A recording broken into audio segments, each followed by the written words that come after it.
Os poemas de Remontar o río, un libro escrito en 2013, que é unha especie de libro de luxo, pero que creo que tamén ten uns poemas que non a vergoña lelos, porque cando vin tan bonito deu-me un pouco de medo que o que fose dentro non valese tanto a pena.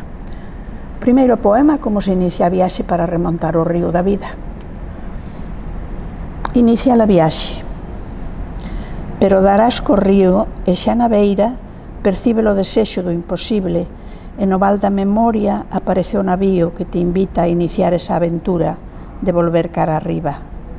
Es poeta e os versos indomables asómanse e escapan, mais ti sabe los teus, porque veñen de sitios que habitaches ou adiántanse onde habitarás un día. E entre eses versos hainos que apreixarás como a unha bolboreta e deixaránche as mans tocadas dun reflexo iridiscente co que erguere o voo. É ese por roubado a poesía que te levou a auga, pórtico da viaxe para vencer o tempo e che ordena ir bogando río arriba ao revés de como andan os reloxos. A poesía é soño e é viaxe, e pídeslle que poña na túa pel tecido e voz no canto e que leve o manancial da orixe.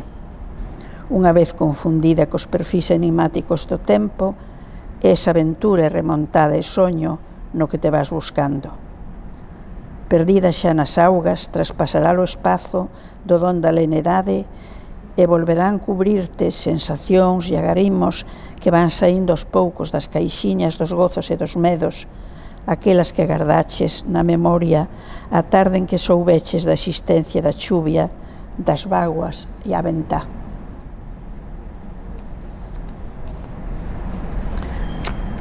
Un dos poemas do medio, Ortografía da dor.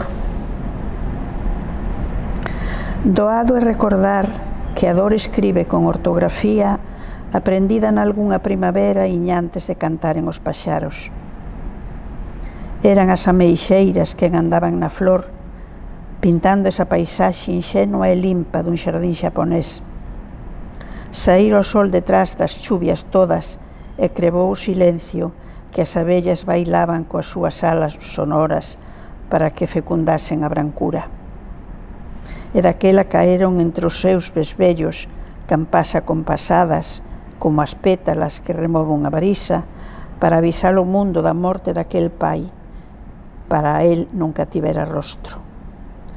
Tampouco non viu nada esa mañá que viña atrás do inverno, pero ti describicheslle o xardín que se tiña no aire e el colleu a túa man para aferrarse ao mundo que se lle ía. Esa mañá a dor ditou as súas normas ortográficas que quedan invisibles agás a aqueles ollos que somente serven para o pranto e que as tenden na man para que o mundo siga.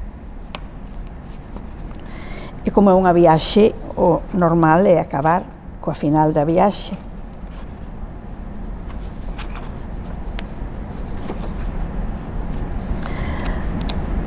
Estamos pensando no músico Johann Pachelbel, no seu canon, como un canon vai ser este final.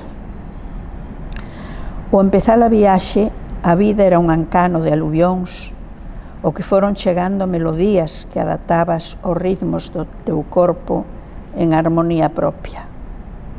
Arrastradas por chuvias, sentidas no tellado, sobre a pel, despenadas nos vidros dunha xanela triste de tarde inacabada, e ás veces no desnibo de abas brancas baixaban as areas de terse ao remanso do teu colo. E viñanlle xuntarse as erosións que transportaba o saxofón do vento ou as mans que arrancaban do teu corpo arpexos excitantes. Perdidas entre o lodo, ti sabías de areas refulxentes, de cadencias das voces máis queridas que a modo de cantata tecían as palabras riba dos instrumentos. Todo te se foi sumando no teu canon, a transparencia máxica do violín infante, a luminosa escala do clarinete espido, a contida tristeza do contrabaixo en solo, e ese piano sempre acompasando o fondo das memorias e os insomnios. E deixaches que fose a armonía perfecta, que o equilibrio aborrece materiais deslizantes e procura ter sempre asentamento baixo das augas claras. Pero veo o desexo de ir desmontando o canon para escoitar as melodías puras, por máis que ás veces son incomprensibles, e tamén de atopares bebidas nobres na vulgararea que te asalten na noite interminable duns encronos de soños insumisos. Remontache o río e atopaches por fin o vals e a rosa para bailar a giga na contradanza do revés do tempo.